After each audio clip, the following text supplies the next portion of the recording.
You are Locked On Braves POSTCAST, part of Locked On Sports Atlanta, your team every day.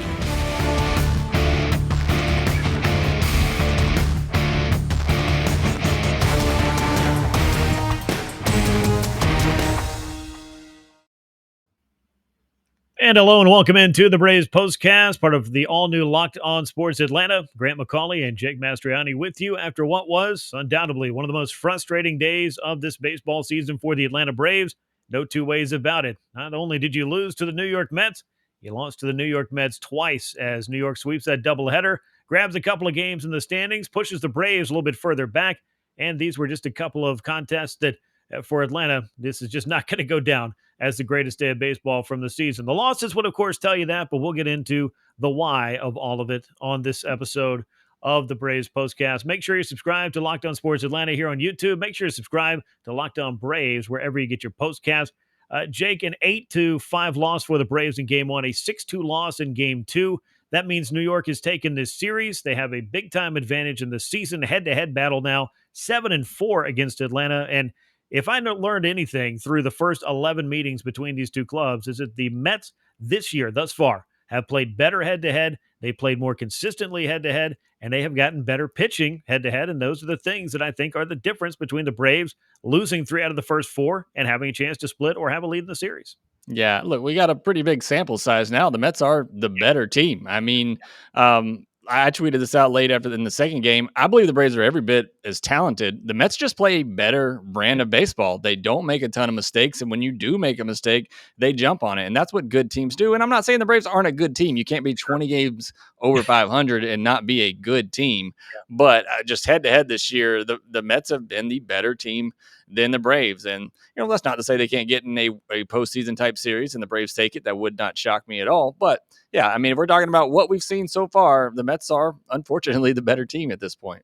Yeah, I think you have to sit here and look at it realistically and say credit where it's due, because we knew the Mets went out. And we've said this time and again as these two teams have played now, 11 times this year. These are not the 2021 Mets. So anybody who's expecting them to just walk out the front door one day, miss a step and fall down, and all of a sudden the Braves get to walk over them to the division title, I got news for you. It ain't going to work out that way. The Mets are a talented team. Max Scherzer is back in a big-time way from his injury scare. He is pitching at an ace level. They've got Jacob deGrom back in there, and they've got a lineup that consistently grinds out at bats. And as Jake just said, they do not make a lot of mistakes. The Braves cannot say all of those things about this series. Clearly, there's only one Jacob deGrom. There's only one Max Scherzer, but the Braves starting pitchers have not been able to consistently give the Braves length in these games, and that's been a big problem. And the defense behind the Atlanta starting pitchers has let them down a time or 3 thus far in this series, and that, I think, has been a big talking point as well. Let's jump into Game 1 of this as we go through the Braves dropping to 64 and 44 on the year, 5 runs, 12 hits, and error. They left 12 men on base in this game. When you lose by 3 and you look at that column, that's pretty frustrating for the Braves. They did have their chances. They could not get the big hits. Made a little bit of a run at it late, but Edwin Diaz came on and put out that fire. Mets improved to 68 and 39 with their Game 1 win, 8 runs on 13 hits, played errorless ball behind David Peterson, who was really dialed in. He looked extremely good in Game 1.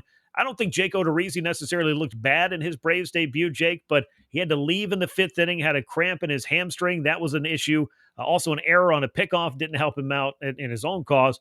6 hits, 3 walks. What did you make of Odorizzi's first time out with the Braves? Yeah, like you said, I didn't think it was too bad. I mean, he doesn't get that injury. He gets to the 5th inning. It's 5 innings, 3 earned. I mean, I think you'll take that out of your 5th, maybe 6th starter. The Braves got to score against David Peterson, plain and simple. I mean, Odorizzi kept them in that game for as long as he could. The offense just couldn't get anything going. So I thought Odorizzi was fine, especially the fact, he's throwing to a young catcher, a catcher who's never caught him before. His first game with this team.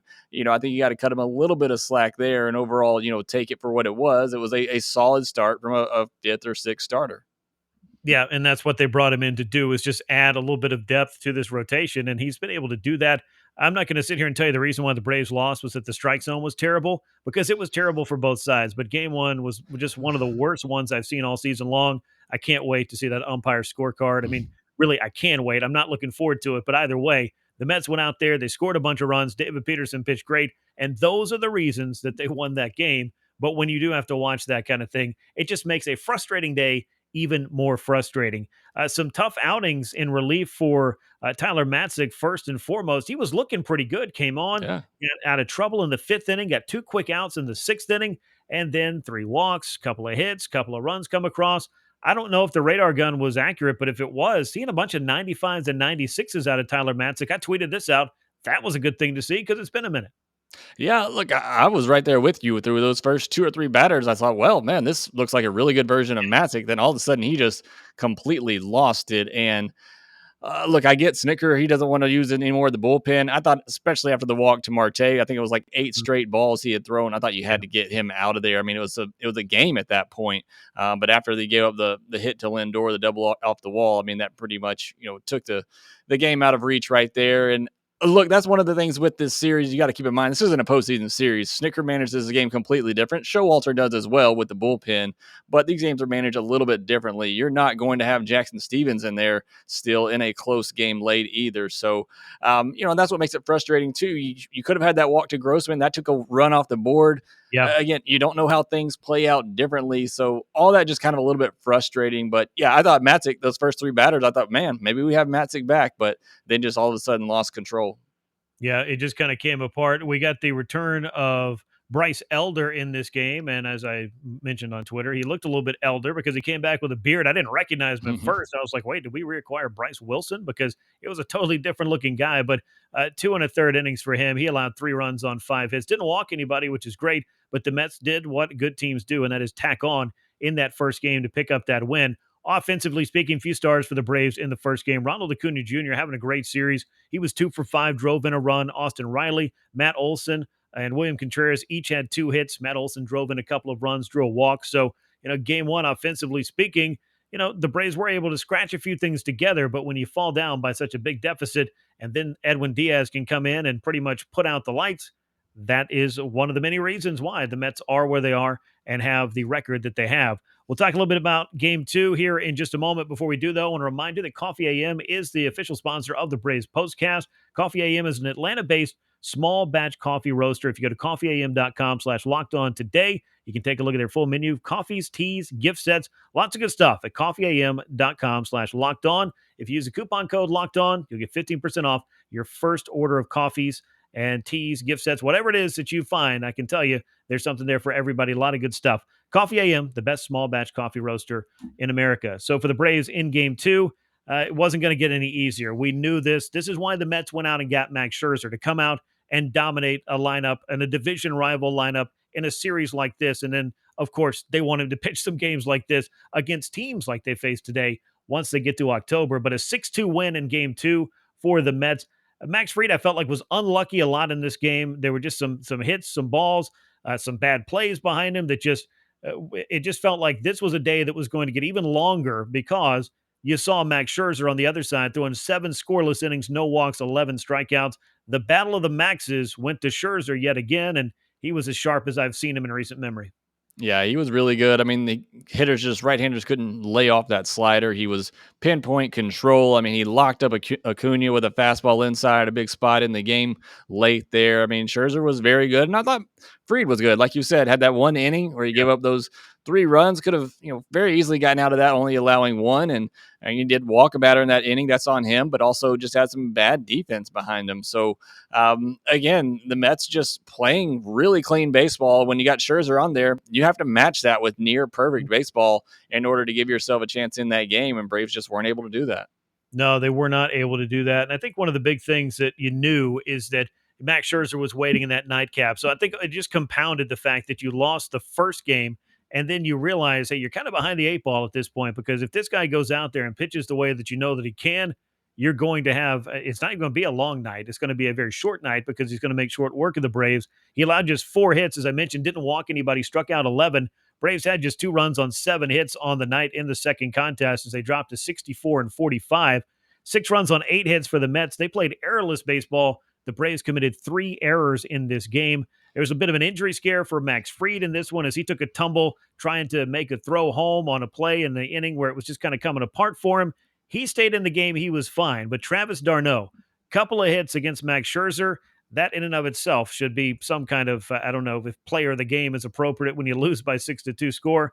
But Travis d'Arnaud was about the only guy that was having good swings against Max Scherzer.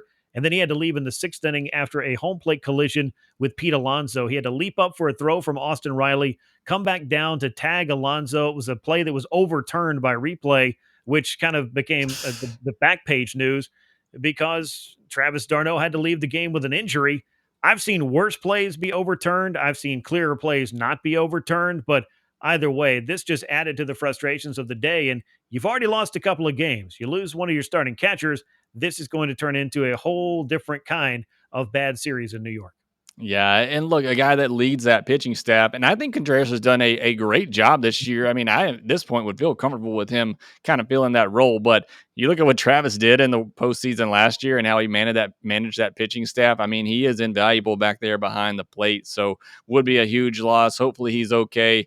No idea how they overturned that call. I mean, what's the point of conclusive? There's nothing conclusive about that. I don't know how you overturn it, but anyways, yeah, hope Travis is okay. I mean, he's huge to this team. I mean, I think he's one of the leaders of this team right now. So hopefully he's all right, but certainly a scary play right there. And yeah, collision with Pete Alonso, would not want to wish that on anybody. No, I wouldn't want to be on the receiving end of that. It wasn't necessarily as bad of a collision at home plate. Not if anybody didn't see it. It was the leaping up, then having to come back down and make a tag. They got a little bit tangled up, and maybe Travis landed a little bit funny. So X-rays on his lower right leg. Braves are not announcing the findings of those X-rays or the results of those X-rays until Sunday, so we won't know until the finale. But just hopefully, good thoughts. Keep your fingers crossed for Travis d'Arnaud because, Jake, we saw last year what happens when you lose a guy like this. And, I've talked to Travis a few weeks ago, and he had high praise for William Contreras and what the two of them have been able to do together as a catching tandem to help out this pitching staff. Being without Travis d'Arnaud for any length of time, especially now that we're across the trade deadline, that is not a great scenario to be considering if you're the Atlanta Braves. Yeah, I mean they had they had three hits tonight, all extra base hits. Yeah. I mean what that tandem has done has been really good. And like I said, I feel comfortable with William there, but certainly having both of them, you feel great about it. Yeah, William Contreras, his 15th home run of the season. It came in the ninth inning, a little bit too little and too late for the Braves in a 6-2 loss as the New York Mets, they did what they needed to do. They were hosting this series at Citi Field. They had a chance to win a series against the second-place club, get a little bit more room in the standings, a little bit more breathing room, push the Braves a couple of games further back. That's exactly what they did in one day. They picked up 2 games in the standings. Braves are now 5.5 games back in the National League East after just taking back a game on Friday night. That's how quickly this can happen. And that's the kind of day that the Braves had up at Citi Field on this particular day-night doubleheader. We'll talk about Game 5 in a moment, get you set up for the matchup that I think is going to be pretty tantalizing as far as starting pitchers are concerned, and a lot on the line for the Braves to try to grab back one of the games they just dropped to the Mets. Before we do that, though, I want to remind you to make your moment sparkle with jewelry from BlueNile.com. Locked On Sports listeners get $50 off a purchase of $500 or more. This podcast exclusive includes engagement pieces. Use the code Locked On. That is code Locked On. Every order is insured, it ships free, and arrives in discreet packaging, which will never give away what's inside. So you can shop stress-free and find your forever piece at BlueNile.com today. So with that out of the way, of course, the Braves and Mets have one more game to wrap up this series. 5 games in 4 days, and the pitching matchup doesn't get any bigger than this one, Jake. It's Spencer Strider for the Braves. It's Jacob deGrom for the New York Mets. Strider coming off a career-high 13 strikeouts. deGrom, of course, coming off his first start of the year. I think it's an exciting day for a baseball fan. I know this is the kind of day that's going to light up the radar gun, but for the Braves and really for the Mets, for both these teams, I mean, it's pretty obvious. A lot's on the line here. The Mets have a chance to send a real message in this series with a win behind their ace. The Braves are sending their rookie sensation out there just trying to salvage the finale. Yeah, look, as a baseball fan, I wish I could take off my Braves colored glasses for this one because this is going to be a lot of fun. And I'm really hoping to just sit back and enjoy it. But the Braves really need this win. I mean, the difference between 4.5 and 6.5 coming out of this series is huge. Yes, you still have, 7 games left head to head with this team, but you come out of this series 6.5 back with a little over 50 to go. And the way the Mets team is playing and the way their schedule is the rest of the way, that just feels really bad. So it's a huge game for the Braves, but as a baseball fan, I just really can't wait to sit back and watch these two fireballers go after it. Yeah, going to be triple-digit heat from deGrom. I'd imagine that Spencer Strider's got that in his back pocket. Might show some of that off at Citi Field. But the important thing, if there is one for Spencer Strider, is to pitch as deep into the game as he did his last time out. 6 2/3 innings of 3-hit ball, 1 run, and 13 strikeouts for him. That's the kind of performance that the Braves need. Strikeouts, no strikeouts, whatever the case, a 6 2/3 innings of 1-run ball will go a long way towards helping the Braves, have a chance to win on the day Jacob deGrom pitches. Now, we do know that the Mets have had, at times, struggles scoring runs for him. I know that was kind of the joke in his comeback start, but I'll stress it again. The 2022 Mets and the way that they played the Atlanta Braves, I wouldn't count on old memes and old tropes being the things that are in play and in vogue here in 2022. Big start for Spencer Strider. He matches up with Jacob deGrom, 4:10 p.m. Eastern Time at Citi Field in Game 5 of this series on Sunday. We appreciate you joining us here on the Braves Postcast, part of the all-new Locked On Sports Atlanta. Make sure you're subscribed on YouTube, and make sure you're subscribed to Locked On Braves wherever you get your podcasts. That'll wrap things up for us today. A frustrating day for the Braves as the Mets take not one, but 2 games. They sweep the doubleheader, 8-5, the win in Game 1, 6-2, the win in Game 2. He's Jake Mastroianni. I'm Grant McAuley. We will catch you on Sunday following the finale of this series. And until then, so long, everyone.